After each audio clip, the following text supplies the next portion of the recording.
The Asia Cup action continues. Tomorrow, it will be Bangladesh versus Afghanistan. We'll get a first look at Afghanistan at this Asia Cup. Now, Bangladesh, they just looked very off color in their first game. Learnings, and what do you think they should change in that second game?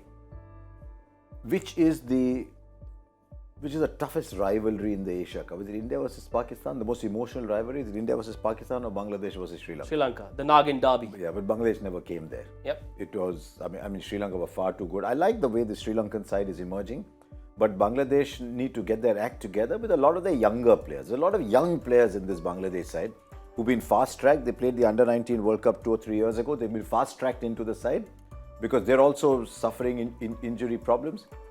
I think Liton Das is a big loss for them.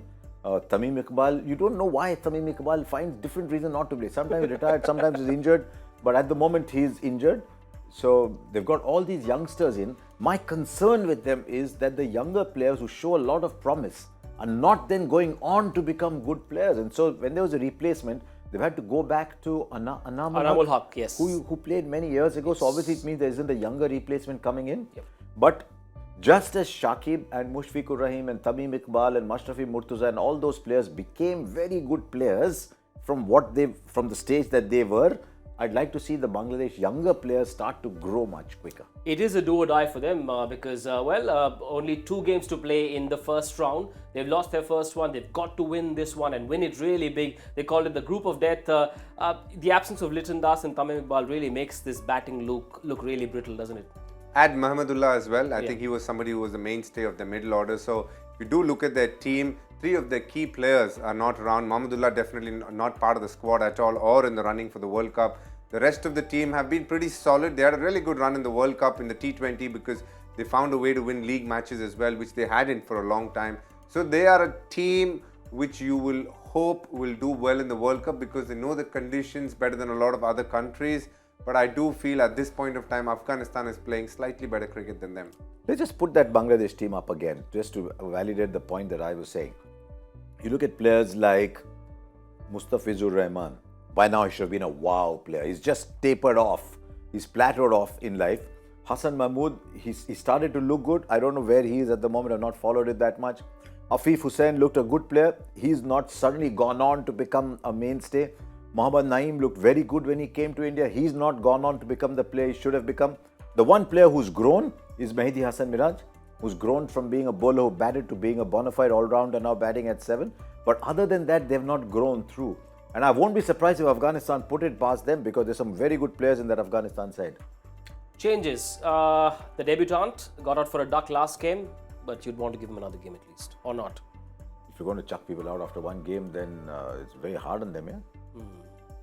Right, for you, changes? Look, I have a feeling they'll go pretty much with the same team. And I only say that because Shanto, who did so well for them, has been somebody who's been given a lot of opportunities and now he's coming good in the last 3 months. The one big bowler for them is Taskin Ahmed. He also got a breakthrough early in the last game as well. So they rely a lot on him. He brings the ball back in. Obviously, their main cricketer is Shakib Al Hasan. He is around which the whole team pivots. And, the last World Cup in 2019, he was such a big factor for them, getting 300s and had a phenomenal World Cup. So he's another key player for them. So Mushfiqur, on the other hand, there are not too many players that they could remove right now, except from the debutant, unless they go in with another spinner. But I think they'll stick to Mehdi Hassan Miraj and the rest of the fast bowlers. But for me, the key would be how Taskin Ahmed starts with the ball and how Shakib Al Hasan does with the bat. It's got to be Afghanistan's best chance, although they lost the 3 games recently. I don't know what the confidence of the team is like, but they've got to fancy themselves. Look, against that Pakistan side, and Pakistan played pretty much a full-strength side. They ran them very close. Yep. In fact, one of the games, it went down to the last over, was 10-11 of the last over. Except for one game that turned out to be a little one-sided. They ran them close. 59 all out. And there is an intense rivalry between Pakistan and Afghanistan. This Asia Cup really, in spite of being neighbours, it's quite a collection of local rivalries. So from that point of view, what I like about Afghanistan is that the batters have started to get better. Yep. And no one symbolized that better than Rahmanullah Gurbaz. I'd like to see Najibullah Zadran get back into form. He's a very, very dangerous player. But when it comes to 50 overs, they've got a lot of others. Good to see good old Mohammad Nabi still around. from the first game that Afghanistan played. I mean, there is history of Afghanistan cricket all in that one person, but it's always been a bowling side. And Noor Ahmed is coming along. Fazal Haq Farooqi is growing. He's a fiery fellow. Mujibur Rahman. Karim Janat is back. By the way, I saw Gulbuddin Naib score runs and take wickets in the last game. He's back too. He replaced the player and he's done really well for them. A key batter for them is Ibrahim Zadran. He opens the innings. I think he's somebody who has a good technique. He takes his time to play. Also manages to get good scores when he gets going. So Rahmatullah up top along with Ibrahim Zadran make a very good opening combination. Safe to say Afghanistan start favourites? I would like to think so, especially with the form that they showed against Pakistan. Player to watch out for. One each. How do you look beyond Rashid Khan? But really what I liked with Mujib Zadran, he scored runs last time. Against Pakistan, one of the games he scored runs too, which means he's growing. I think they're a big partnership and he scored runs in there. So I'm going with Mujib Zadran because he does a difficult job of bowling with a new ball and he started scoring runs at the end. DK. For me, Mohammad Nabi, I think he has a good matchup against the Bangladeshi left-handers and the fact that he can add valuable runs in that middle of the order, bats 5 and 6, plays a critical role for them. Now that Mr. Bhogle has asked for the points table, we might as well do it. We can't upset him. Look, he's a senior member of our family. So if our graphics person is going to be kind enough, let's just show him the points table. He loves numbers.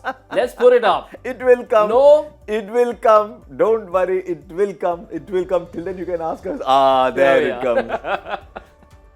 So then there you have it. Sri Lanka beat Bangladesh very comfortably. Afghanistan are coming off a series lost. Bangladesh, well, if they don't win, it's going to be curtains and then we see them at the World Cup. Suppose Bangladesh beat Afghanistan. Net run rate. And then Sri Lanka beat, you'll get a 3-game tournament, the net run rate will come in. Most times net run rate will come in a 10-team IPL net run rate comes in a 3-game, it's bound to be there.